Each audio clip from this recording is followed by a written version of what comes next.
Okay, everybody, welcome to my new video. Today I'm going to be overviewing exactly what Warren Buffett talked about at his 2020 Berkshire Hathaway Annual Shareholders meeting. This thing was so much longer than I thought it was gonna be. It's 5.5 hours long, absurdly long, but I listened to it all nonetheless, right? Because I want to be the GOAT investor, and this is the GOAT investor you're looking at, right? It's like when Williamson is trying to get better when he was young.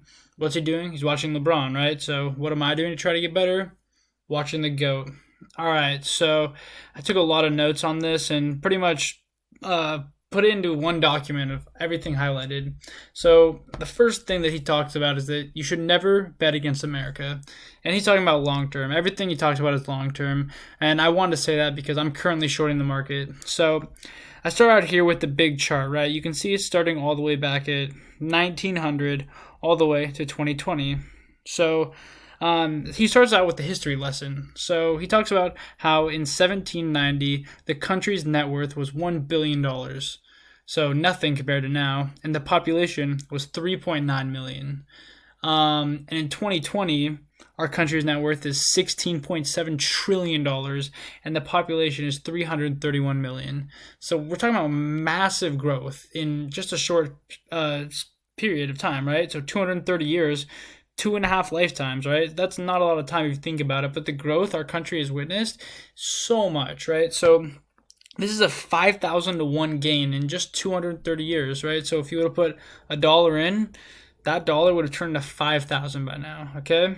So let's keep going. So then he starts talking about the crises that we've experienced in the U.S. so far. So he's talking about this. He talks about the Civil War. 6% of the working class died when we went to war against ourselves, and that was obviously a big hit to the market. But what happened? We recovered.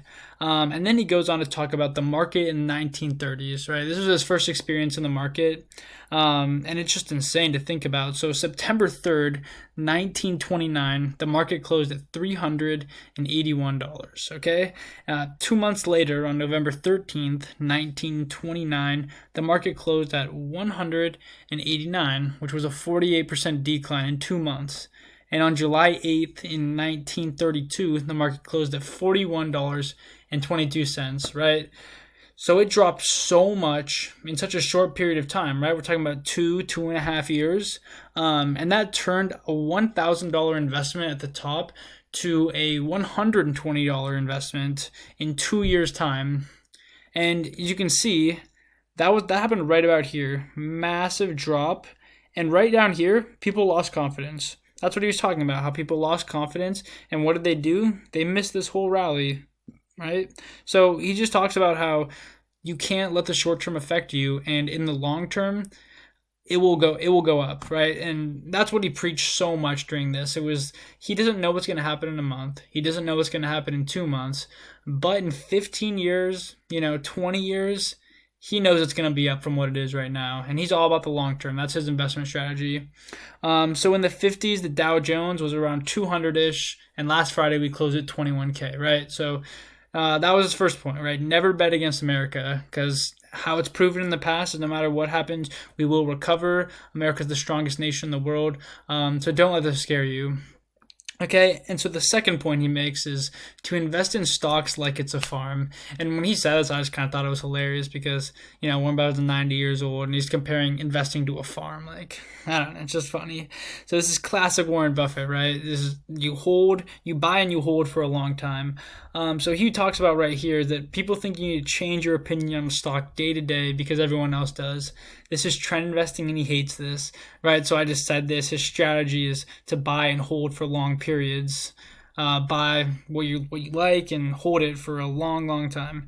So he says, don't forget you're buying a piece of a business and why you bought that business in the first place, because you liked what it had to offer. And if it drops 50%, you need to be comfortable with that. If it goes up 50%, you need to be comfortable with that. That's what he said. So his recommendation is to buy pieces of America and forget about it. So he made a recommendation right here that most people should not be invested in individual stocks because it's hard, right? So let's take a look at this graph. You gotta be able to ride the trend up, and ride it down, and then ride it back up and ride it down. And most people just don't have the discipline for this, right? It takes a lot of research, a lot of effort. It's hard to do, and so he is recommending that you buy pieces of America and forget about it, because once again, his strategy is it goes up in the long term, which, as a history would show us, it does go up in the long term. So he's talking about oil, gold, index funds, right? Index funds just represent the market as a whole. So you could buy a piece of the market. So like you're pretty much just buying a little piece of every single stock, and as the market goes up, everything you would go up also, and as the market goes down, you would go down also. So that's what he recommends to most people. Like I said, he doesn't think most people should be investing in individual stocks. And so this is where he goes and talks about how stocks are like a farm.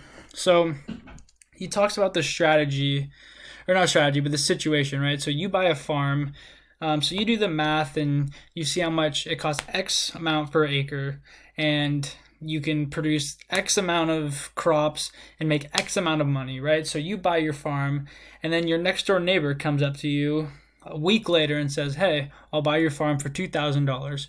And you say no. And then the next day he comes, oh, I'll buy your farm for $1,500. And you say nope. And then the next day he comes and says, can I buy your farm for $1,000? Obviously, you wouldn't sell your farm because he's offering you lower and lower. And this is exactly how the stock market works, right? When a stock goes down, it's because people think that the stock is losing value, so they sell out. But you need to realize that you bought the company because you feel strong about it, and short-term things are not going to change your opinion about it, right? So that's his point of view. That's what he talked about. So for the third big thing is what his current positions are and what he's done during this time, like sell, buy. So let's get into it. So right now he's sitting at about $124 billion in cash, and his company market cap is only $451 billion. Yeah, only, but no, I just mean because he's holding a lot of cash right now nonetheless. So he's holding a lot of cash. So the only thing he has sold during this time is his airline positions.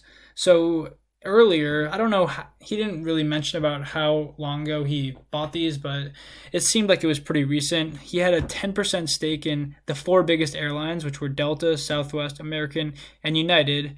And he sold out of them because it was not because the stock was going down. He made that very certain. It was not because of the price, but it's what's going on right now that made him uncertain about the future. So they're taking a lot of debt right now. He said they're taking about $10 to $12 billion of debt, and that's going to affect their revenue in the future, right? Because everything they earn in the future is just going to have to go towards that. So they're making 100% revenue of what they should have done. Now it's only 80%. You understand what he's saying? He's saying that the future is too uncertain with them. He just doesn't know because it's not the same business as it was before. And like I said, he didn't sell just because the price went down, and he took a massive loss with this investment. Okay, so this was all over Twitter and everything, because that's what he sold out of, and that's why it was all over Twitter. So for the fourth part, the Q&A questions that I thought were the most important. There was a lot of them, but a lot of them I just didn't really think they were that important. So someone asked, why do you have so much cash if you're preaching that now is a good time to be buying? So I didn't really talk about this, but the whole time he was talking about how now is as good of time to buy. And this goes back to his philosophy, right? That you're not buying because the stock's going up or down. You're buying because you think they have potential in the long term. So he says that there are things that are improbable, but that does not mean impossible. So pretty much what he's saying is he doesn't know what's going to happen in the future.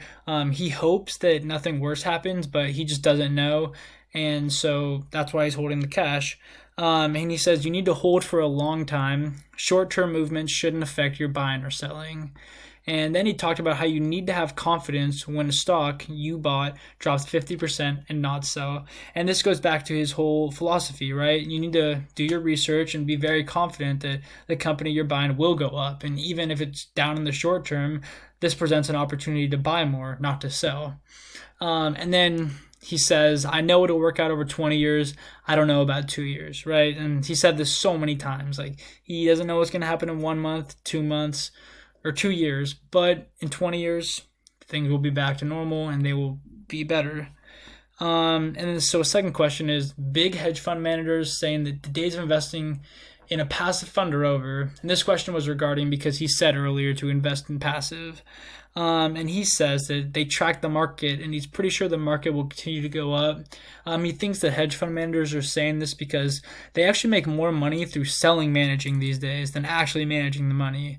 That's the business, right? And he says mostly stock picking is luck, and he talks about how you can pay someone so much money, but realistically, it's just luck, and that's why he thinks investing in an index is just as good as paying someone else.